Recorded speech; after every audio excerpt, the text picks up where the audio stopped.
ওই চোখ থাকবে না। যদি আঙ্গুল উঁচিয়ে কথা বলেন ওই আঙ্গুল থাকবে না। আমরা আপনাদেরকে চিনি, মনে রাখেন আপনারা যেমন এই এলাকার সন্তান, আমরাও এই এলাকার সন্তান, কেউ ছাড় পাবেন না। ফয়েজগঞ্জ বিশ্ব রোড যুক্তিখোলা, ফয়েজগঞ্জ হয় নাই, বিশ্ব রোড হয় নাই, যুক্তিখোলা হয়েছে। প্রতি রাতে সত্তর মামু, শহীদ, শাহজাহান, এই সমস্ত অনেকেরই সাথে কি আমার রাত্রে যোগাযোগ হইতো। সকালে কেউ আসছে না আসছে ফজরের টাইমে গিয়ে যুক্তিগোলা বাজারে যাত্রীবাহীর সামনে আমি বসা আছি, আমি রাস্তা ছাড়ি নাই। 14 নির্বাচনে আমাদের কেন্দ্রীয় অফিস ঢাকা পল্টন অফিস তালা মাইরা দিছিল আওয়ামী সরকার। সেই তালা যেদিন ভাঙ্গা হয় সেই তালা আমি আমার হাতে ভাঙছি। আমি ওই দিন ঢাকায় উপস্থিত ছিলাম।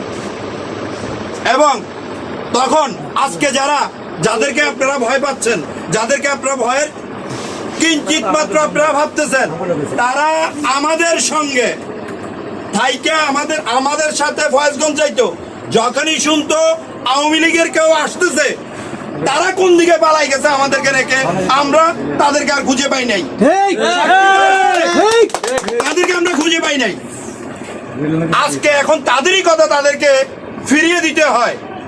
যেমন গোলাম ফারোয়ার জামাতের সেক্রেটারি বলেছিলেন এনসিপিদের, যে ওরা এনসিপির নেতারা হচ্ছে জামাতের বাচ্চার বয়সী বা বাচ্চার মতো, যে পিতার সাথে কোনো ধরনের খারাপ ইয়ে না করার জন্য।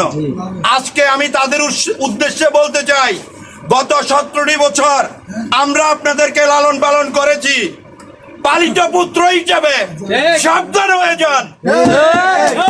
আমাদের দিকে যদি চোখ বড় করে তাকান ওই চোখ থাকবে না। যদি আঙ্গুল উঁচিয়ে কথা বলেন ওই আঙ্গুল থাকবে না। আমি আজকে খুরশেদ আলম মজুমদার আপনাদের সামনে ওয়াদা দিতেছি, যদি আমার কোন নেতা কর্মীর গায়ে হাত আসে সেই হাত আগে আসবে আমার গায়ে। যদি আমার কোন নেতা কর্মীর যেখানে ঘাম ঝরবে সেখানে আমার রক্ত ঝরবে। মনে রাখবেন, ইনশাআল্লাহ আগামী 12 তারিখ নির্বাচনের ভোট গ্রহণ থেকে শুরু করে ভোট শেষ হওয়া পর্যন্ত আমি আপনাদের সাথে আছি। আমি হাজার কষ্ট, হাজার ত্যাগ তিতিক্ষা, জুলুম অত্যাচার স্বীকার করে আমি এই সরকারের, বিগত সরকারের আমলে 4বার জেলে গিয়েছি। এই এলাকার কোন জামাতের নেতা কর্মী বলতে পারবে না তারা জেলে গেছে দল করে। এবং বলতেছি 5 তারিখের আগে যারা কখনো ফেসবুকে ন্যূনতম একটা সত্য কথা লিখার মতো সাহস যাদের ছিল না, আজকে তারা ফেসবুকে বিভিন্ন ধরনের স্ট্যাটাস দেন। আমরা আপনাদেরকে চিনি, মনে রাখেন আপনারা যেমন এই এলাকার সন্তান, আমরাও এই এলাকার সন্তান, কেউ ছাড় পাবেন না। সাবধান।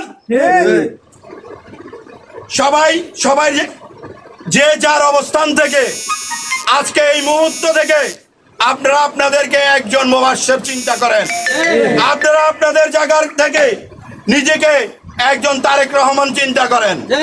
কিভাবে ধানের শীষকে জয়যুক্ত করবেন সেই চিন্তা করেন। এখানে আপনারা আমাকে ওয়াদা দেন, বিএনপির জন্য, ধানের শীষের জন্য কে মরতে পারবেন?